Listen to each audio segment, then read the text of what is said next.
से आप ऊंचा खिल उठा का चौथा हिस्सा लेके आई हूँ और यकीनन आपको पसंद आएगा। इसलिए मम्मा पापा बारी बारी से खुद नहलाते थे। शकीब बात करते वक्त थोड़ा सा हल्काता था, थोड़ा स्लो नर्नल था। तो जो से पढ़ाया जाता तो टाइम ज़्यादा लगाता मगर सीख जाता था। बाकी बच्चों को बहुत ज़्यादा रटाना पड़ता था मगर शकीब को 4-5 बार दोहराकर याद हो जाता था। मुल्क के हालात बहुत ख़राब थे। दहशत गर्दी का ख़तरा हर वक्त मंडलाता रहता था। शकीब के इदारे में भी सिक्योरिटी सख्त कर दी गई थी। बच्चों को दहशत गर्दी के ख़तरे के पेश नज़र अपने दफ़ा की तरबियत भी दी जा रही थी। माँ बाप हर रोज़ बच्चों को अल्लाह के आसरे पर स्कूल छोड़ जाते थे, वरना तो उनके दिल धड़कते रहते थे कि आने वाले ख़तरे के सबब शकीब को कहानियाँ पढ़ने का बहुत शौक़ था। इसलिए वो 2-3 बच्चों के रसाले भी लगवा लिए थे। कहानी की किताबें हर माह ख़रीद कर देते थे। शकीब की शख्सियत में कहानियों के अच्छे किरदारों की खूबियाँ भी आती जा रही थीं। कहानियाँ पढ़कर बच्चों की बहुत सी बुरी आदतें भी ठीक हो जाती हैं। नजमा भी शकीब की तरबियत के लिए किताबें पढ़ती थी। नजमा की तालीम सिर्फ मैट्रिक तक थी मगर मुताले की आदत और किताबें पढ़ने की वजह से वो ज़्यादा तालीम याफ्ता लगती थी। नजमा ने शकीब को आला ओहदेदार बनाने से पहले अच्छा इंसान और ज़िम्मेदार शहरी बनाने का सोच रखा था। अक्सर माएँ बच्चों को जिन, भूत और इस किस्म के खौफनाक माफौकुल फितरत मखलूक से डराती हैं, जिसकी वजह से बच्चे डरपोक और खौफज़दा हो जाते हैं और हर खौफनाक चीज़ से डरने लगते हैं।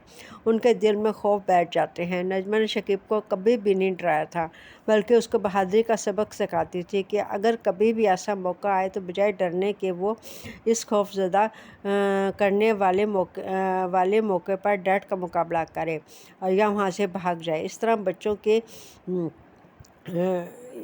बच्चों में दफ़ाई जज्बा बेदार करने से उनमें हिम्मत और जुर्रत पैदा होती है। ऐसे कई मौक़ों पर शकीब ने समझदारी का मुज़ाहरा किया था। अक्सर पेशावर फ़कीर अब नॉर्मल बच्चों को अगवा करने की कोशिश करते हैं। एक मरतबा शकीब गली में खेल रहा था। एक फ़कीर उसके करीब आया, कहने लगा, बेटा मेरी मदद करो, मैं बहुत मजबूर हूँ, मुझे ज़रा सड़क पार करवा दो। पहले तो शकीब समझा कि शायद ये वाकई मजबूर है, मगर उसके हुलिया अंदाज से वो मजबूर लगता था। शकीब ने कहा कि मैं बहुत छोटा हूँ, आप किसी बड़े से मदद ले। ये कहकर वो घर की तरफ चल पड़ा। फ़कीर वहीं चुपचाप खड़ा रहा कि किसी और बच्चे को बेवकूफ़ बना सके, मगर शकीब की समझदारी की वजह से फ़कीर का दाव न चल सका। इस तरह अगवा की नीयत से कई आदमियों ने उसे बहकाने की कोशिश की, मगर वो ऐसे आदमियों के चक्कर से बच जाता था। यह सिर्फ़ और सिर्फ नजमा की तरबियत थी कि शकीब कई बार अगवा होने से बच गया था। शौकत ने शकीब को पुराना कंप्यूटर ख़रीद दिया था, अगरचे वो अभी 5वीं क्लास में था, जिस पर वो मुख्तलिफ़ वेबसाइट को सर्च करता रहता। उसने आहिस्ता कंप्यूटर में इतनी महारत हासिल कर ली थी कि वो कंप्यूटर में अपना काम कर सकता था। स्कूल में भी उसका एक मज़मून कंप्यूटर था, जिसकी वजह से उसको कंप्यूटर को सीखने में मदद मिलती थी। उसके अलावा वो अपने एक कज़न से कंप्यूटर सीखता था।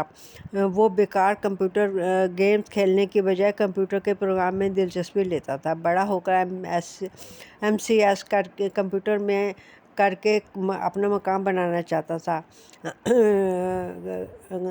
MS वर्ड, MS ऑफिस और पावर पॉइंट में ज़्यादा दिलचस्पी लेता था। इन पेज पर भी उर्दू में अपना सबक टाइप करके याद करता था।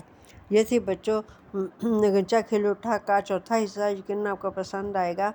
कमेंट्स भी दीजिएगा, लाइक और शेयर भी कीजिएगा। अल्लाह हाफ़िज़। आपकी मेहर नसीब।